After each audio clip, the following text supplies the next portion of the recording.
जय हिंद दोस्तों, welcome to GK GS पथ। तो आज हम 50 क्वेश्चन जीके जीएस का प्रैक्टिस सेट 3 देखेंगे। यह इडुटेरिया का 7500 तीसरा सेट है, जो आने वाली किसी भी प्रतियोगी परीक्षा के लिए काफ़ी महत्वपूर्ण होगा, चाहे एनटीपीसी हो, चाहे बीपीएससी हो, चाहे बीएसएससी हो, बिहार एसआई या बिहार पुलिस की। तो वीडियो को अंत तक देखिएगा, वीडियो को लाइक कीजिएगा, चैनल को सब्सक्राइब कीजिएगा और दोस्तों के साथ शेयर कीजिएगा। आइए शुरू करते हैं। पहला क्वेश्चन है, पंजाब के विलय के संबंध में निम्नलिखित में से कौन सा कथन असत्य है? 29 मार्च 1849 को गवर्नर जनरल की ओर से घोषणा हुई कि पंजाब राज्य अब समाप्त हो गया है। सही है।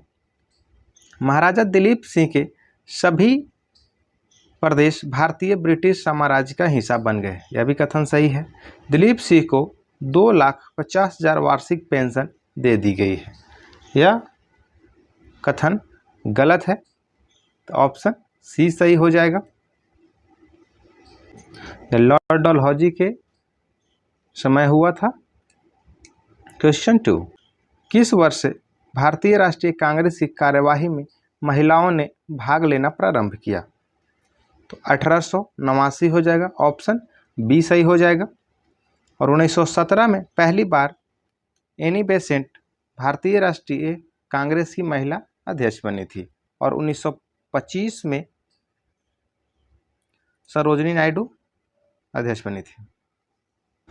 क्वेश्चन 3, निम्नलिखित में से कौन सा आधुनिक भारतीय इतिहास में घटनाओं के सही कालानुक्रमिक क्रम को इंगित करता है?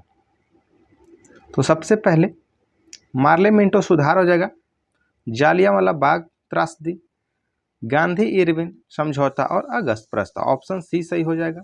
मार्लो मिंटो सुधार 1909 में हुआ था, जालियांवाला बाग त्रासदी 1919 में, गांधी इरविन समझौता 1931 में और अगस्त प्रस्ताव 1940 में। क्वेश्चन 4, भारत छोड़ो प्रस्ताव की निम्नलिखित में से किसने अनुशंसा की थी? तो जवाहरलाल नेहरू के द्वारा किया गया था। ऑप्शन डी सही हो जाएगा। क्वेश्चन 5, किस स्वतंत्रता संग्राम सेनानी ने लाठी और अखाड़ा क्लब की स्थापना की थी? तो बाल गंगाधर तिलक के द्वारा की स्थापना किया गया था। ऑप्शन डी सही हो जाएगा। और इन्हीं के द्वारा केसरी और मराठा समाचार पत्रिका शुरू किया गया था। और महाराष्ट्र में गणेश जी और शिवाजी उत्सव शुरू किया गया था। क्वेश्चन 6, 1942 में भारत छोड़ो आंदोलन के दौरान शहीद हुई किस महिला को बूढ़ी गांधी कहा जाता है? तो मतंगिनी हाजरा को। ऑप्शन सी सही हो जाएगा। उषा मेहता का नाम आप सुने होंगे। भारत छोड़ो आंदोलन के समय रेडियो प्रचालन कर क्रांतिकारी गतिविधियों में को बढ़ाते थे। क्वेश्चन 7, दीनबंधु सार्वजनिक सभा की स्थापना किसके द्वारा की गई थी? तो ज्योतिबा फूले के द्वारा किया गया था। ऑप्शन सी सही हो जाएगा। सत्यशोधक समाज की स्थापना ज्योतिबा फूले के द्वारा किया गया था। और जबकि सबसे इनकी फेमस किताब है गुलामगिरी। क्वेश्चन 8, सैयद वंश के सुल्तानों का सही कालानुक्रम क्या है? खिज्र खां, मोहम्मद शाह, मुबारक शाह, अलाउद्दीन आलम शाह। सबसे पहले खिज्र खां, क्योंकि खिज्र खां संस्थापक था, फिर मुबारक शाह और मोहम्मद शाह और अलाउद्दीन आलम शाह। ऑप्शन सी सही हो जाएगा। 1, 3, 2, 4। क्वेश्चन 9, रुद्रमा के संदर्भ में निम्नलिखित कथनों पर विचार कीजिए एवं उसके बारे में सही कथन चुनिए। रानी रुद्रमा वारंगल के काकतीय वंश की चौथी स्वतंत्र शासिका थी। यह सही कथन है। उसने तमिलनाडु के पांड्य, उड़ीसा के पूर्वी गंग शासकों, देवगिरी के सेवना शासकों को पराजित किया। यह कथन गलत है, तो ऑप्शन 1 केवल सही है। क्वेश्चन 10, मध्ययुगीन भारत के संदर्भ में सारस शब्द का अर्थ है? तो एक स्थान जिसका उद्देश्य भारतीय और विदेशी यात्रियों, तीर्थयात्रियों, व्यापारियों आदि को अस्थायी आवास प्रदान करना है। ऑप्शन सी सही हो जाएगा। क्वेश्चन 11, निम्नलिखित कथनों पर विचार कीजिए। इल्तुतमिश ने सिजदा और तथा पैबोस की प्रथा राजा के प्रति सम्मान अभिवादन दर्शाने के रूप में प्रारंभ की। बलबन ने चांदी का टका जबकि तांबे का जीतल मुद्रा के रूप में प्रचलित किया। उपयुक्त कथनों में से कौन सा कथन सही है? दोनों कथन गलत हो जाएगा, तो ऑप्शन डी सही होगा, ना तो एक और ना ही दो, क्योंकि सिजदा और पैबोस बलबन के द्वारा शुरू किया गया था और तांबे का जीतल और चांदी का टका इल्तुतमिश के द्वारा शुरू किया गया था। क्वेश्चन 12, निम्नलिखित में से कौन गुप्तकालीन प्रशासनिक विभाजन का सही अनुक्रम है? तो भुक्ति, विषय, विधि और ग्राम। ऑप्शन ए सही हो जाएगा। गुप्त साम्राज्य का संस्थापक श्रीगुप्त था, जबकि वास्तविक संस्थापक चंद्रगुप्त प्रथम था। क्वेश्चन 30, निम्नलिखित में से कौन सा मंदिर वास्तुकला की बेसर शैली का उदाहरण है? तो होयसलेश्वर मंदिर हो जाएगा, ऑप्शन सी सही हो जाएगा। इस मंदिर की 3 प्रमुख शैलियां हैं, नागर, द्रविड़ और बेसर। आप कमेंट में बताइएगा कि दक्षिण भारत में कौन सी मंदिर की शैली की प्रचलन है। क्वेश्चन 14, प्राचीन भारत के इतिहास के संदर्भ में भवभूति, हस्तिमल तथा क्षमेश्वर क्यों प्रसिद्ध है? तो यह नाटककार थे, ऑप्शन ए सही हो जाएगा। क्वेश्चन 15 बहुत इंपॉर्टेंट क्वेश्चन है। भारतीय संविधान की प्रस्तावना में उल्लिखित सही क्रम कौन सा है? तो संपूर्ण, प्रभुत्व संपन्न, समाजवादी, पंथ निरपेक्ष, लोकतंत्रात्मक। ऑप्शन बी सही हो जाएगा, यह सही क्रम है, ये बहुत एग्जाम में पूछता है। क्वेश्चन 16, पंचायती राज के संदर्भ में कौन सा कथन सत्य है? पंचायत समिति और जिला परिषद अध्यक्ष प्रत्यक्ष निर्वाचित सदस्यों से गठित होते हैं। पंचायती स्तर चुनाव लड़ने की न्यूनतम आयु 18 वर्ष है। पंचायती राज संस्थाओं का चुनाव राज्य चुनाव आयोग के पर्यवेक्षण में होता है। यह सही कथन ऑप्शन सी सही हो जाएगा। पंचायत चुनाव लड़ने के लिए आपको 21 वर्ष की होना चाहिए।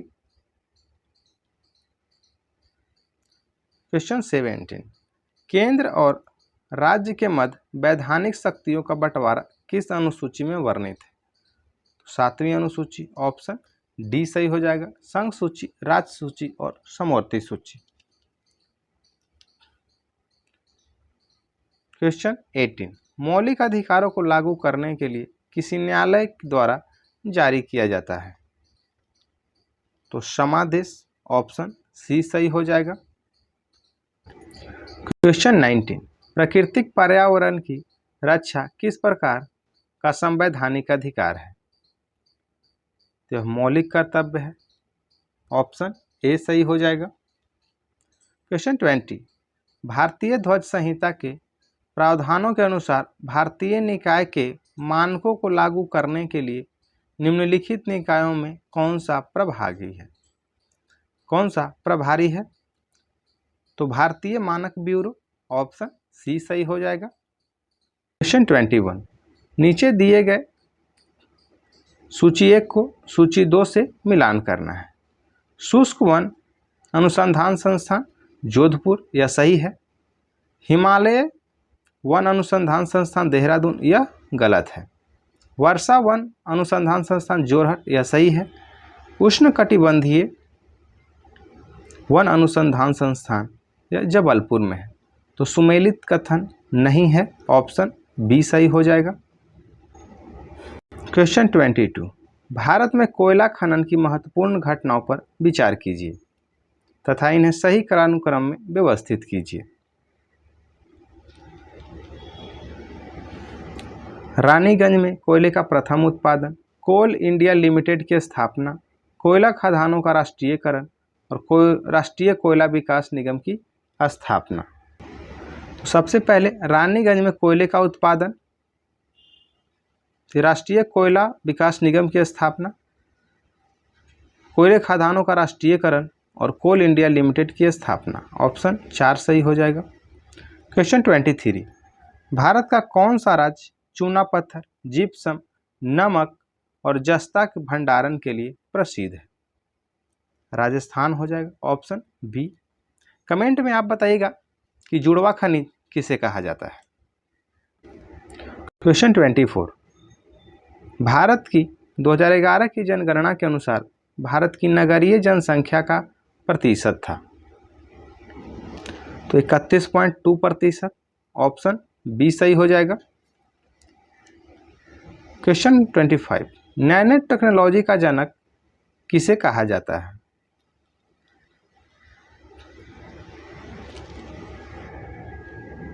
Richard Feynman. नैनो टेक्नोलॉजी का जनक रिचर्ड फेनमैन को कहा जाता है। क्वेश्चन 26, निम्नलिखित में से रॉकेट किस सिद्धांत पर कार्य करता है? तो यह रेखीय गति संरक्षण के सिद्धांत पर कार्य करता है, ऑप्शन सी सही हो जाएगा। क्वेश्चन 27, इको साउंडिंग का प्रयोग होता है? तो यह समुद्र की गहराई मापने के लिए किया जाता है, ऑप्शन ए सही हो जाएगा। क्वेश्चन 28, सोलर सेल निम्न में से किसके बने होते हैं? तो अर्धचालक के, ऑप्शन बी सही हो जाएगा। या सिलिकॉन के बने होते हैं। क्वेश्चन 29, ऐसी वर्षा जिसमें सल्फ्यूरिक एसिड या नाइट्रिक एसिड के घटक शामिल होते हैं और इसका पीएच मान 2.5 से कम होता है, क्या कहलाता है? तो वह अम्लीय वर्षा कहलाता है, ऑप्शन बी सही हो जाएगा। क्वेश्चन 30, जहरीली गैसों को खत्म करने के लिए उत्प्रेरक रूपांतरणों में निम्नलिखित में से किस धातु का उपयोग उत्प्रेरक के रूप में किया जाता है? तो रेहोडियम का किया जाता है, ऑप्शन सी सही हो जाएगा। क्वेश्चन 31, सूक्ष्म पोषक जो शर्करा के परिवहन, कैल्शियम के उपयोग और कोशिका विभाजन में महत्वपूर्ण है वह फास्फोरस हो जाएगा, ऑप्शन ए सही हो जाएगा। क्वेश्चन 32, किस खाद्य पदार्थ में सभी आवश्यक अमीनो अम्ल पाए जाते हैं? तो अंडा हो जाएगा, ऑप्शन बी सही हो जाएगा। क्वेश्चन 33, निम्नलिखित युग्मों में से कौन सा एक सुमेलित नहीं है? पेडोलॉजी या पौधे के जीवाश्मों का अध्ययन, यह गलत हो जाएगा। एंथोलॉजी फूलों का अध्ययन है। एंटेमोलॉजी जंतु विज्ञान की शाखा है। ट्रोफोलॉजी या पोषण का अध्ययन करता है। पेडोलॉजी में मृदा का अध्ययन किया जाता है। एंथोलॉजी में फूलों का अध्ययन और एंटेमोलॉजी में कीटों का अध्ययन किया जाता है। यह जंतु विज्ञान की एक शाखा है जिसमें कीटों का अध्ययन किया जाता है। क्वेश्चन 34, किस शैवाल, ऑप्शन ए सुमेलित नहीं है, किस शैवाल से आयोडीन की प्राप्ति होती है? लेमिनेरिया से, ऑप्शन बी सही हो जाएगा। क्वेश्चन 35, निम्नलिखित में से कौन सा धातु अम्ल से अभिक्रिया करके आसानी से हाइड्रोजन गैस विस्थापित करती है? तो मैग्नीशियम हो जाएगा, ऑप्शन ए सही हो जाएगा। क्वेश्चन 36, हरगोविंद खुराना को किस आविष्कार के लिए सम्मानित किया गया था? तो यह जीन के संश्लेषण के लिए किया गया था, ऑप्शन बी सही हो जाएगा। क्वेश्चन 37, निम्नलिखित में से कौन सा पौधा कीट पकड़ता है? तो नेफेंथिस हो जाएगा, ऑप्शन सी सही होगा। क्वेश्चन 38, निम्नलिखित में से किस विटामिन की कमी से सीलियक रोग हो जाता है? विटामिन B12 की कमी से सीलियक रोग होता है। क्वेश्चन 39, कोशिकाओं में मौजूद जेली जैसा तरल पदार्थ कहलाता है? तो कोशिका द्रव होता है, ऑप्शन डी सही हो जाएगा। क्वेश्चन 40, पादपों की विभिन्न प्रजातियों में दीर्घकालीन संरक्षण की तकनीक कौन सी है? तो इन विट्रो जीन बैंक है, ऑप्शन बी सही हो जाएगा। क्वेश्चन 41, पर्यावरण निष्पादन सूचकांक सर्वप्रथम कब जारी किया गया था? तो यह 2002 में जारी किया गया था, ऑप्शन ए सही हो जाएगा। क्वेश्चन 42, बढ़ती शहरी रोजगार के परिप्रेक्ष्य में ग्रामीण शहरी पलायन से संबंधित विरोधाभास निम्नलिखित में से कौन सा मॉडल व्याख्या करता है? तो हैरिस टोरोडो मॉडल, ऑप्शन डी सही हो जाएगा। क्वेश्चन 43, सूची 1 को सूची 2 से मिलान करना है। मधुबनी, यह मधुबनी चित्रकारी बिहार से संबंधित है। लेपाक्षी, यह आंध्र प्रदेश से है। पट्टचित्र यह उड़ीसा से है, जबकि वारली यह महाराष्ट्र से है। तो 4-3 ऑप्शन डी सही हो जाएगा। मधुबनी बिहार, लेपाक्षी आंध्र प्रदेश, पट्टचित्र उड़ीसा और वारली महाराष्ट्र। क्वेश्चन 44, फिलिप वक्र निम्नलिखित में से किसके मध्य संबंध स्थापित करता है? तो यह मुद्रास्फीति और बेरोजगारी, ऑप्शन बी सही हो जाएगा। क्वेश्चन 45, सूची 1 को सूची 2 से मिलान करना है। कोयला आधारित बिजली संयंत्र और किस राज्य में अवस्थित? कहलगांव, कहलगांव या भागलपुर में यानी बिहार में हो जाएगा। खारगौन, खारगौन या मध्य प्रदेश में है। कोरबा छत्तीसगढ़ में और कुटगी या कर्नाटक में है। ऑप्शन डी सही हो जाएगा। क्वेश्चन 46, निम्नलिखित जोड़ों में से कौन सा जोड़ा सही सुमेलित नहीं है? Adam Smith, wealth of nations सही है। J M. Keynes, general theory of employment, interest and money, Gunnar Myrdal, Asia drama सही है। Karl Marx, principle of political economy and taxation, यह गलत है, यह कार्ल मार्क्स के द्वारा नहीं लिखा गया है। ऑप्शन डी सही हो जाएगा। कार्ल मार्क्स के द्वारा दास कैपिटल लिखा गया है। क्वेश्चन 47, आस्पा पहली बार कहाँ लगाया गया? तो 7 पूर्वोत्तर राज्यों में। ऑप्शन डी सही हो जाएगा। क्वेश्चन 48, मोर भारत का राष्ट्रीय पक्षी कब घोषित किया गया? 1963 में। ऑप्शन डी सही हो जाएगा। क्वेश्चन 49, भारतीय मुद्रा बाजार के अंतर्गत निम्नलिखित में से कौन शामिल नहीं है? तो भारतीय औद्योगिक विकास बैंक, ऑप्शन सी सही हो जाएगा। क्वेश्चन 50, पोचमपल्ली किसके लिए प्रसिद्ध है? तो बुनाई के लिए है। ऑप्शन सी सही हो जाएगा। ये थे आपके जीके जीएस के 50 क्वेश्चन। वीडियो पसंद आए तो वीडियो को लाइक कीजिएगा, चैनल को सब्सक्राइब कीजिएगा और दोस्तों के साथ स्टडी ग्रुप में शेयर कीजिएगा। और इससे पहले भी एडुटेरिया 5000, Bihar SI set, Bihar police के प्रीवियस ईयर तो के सेट डाला गया है, तो जाके प्लेलिस्ट से आप देख सकते हैं।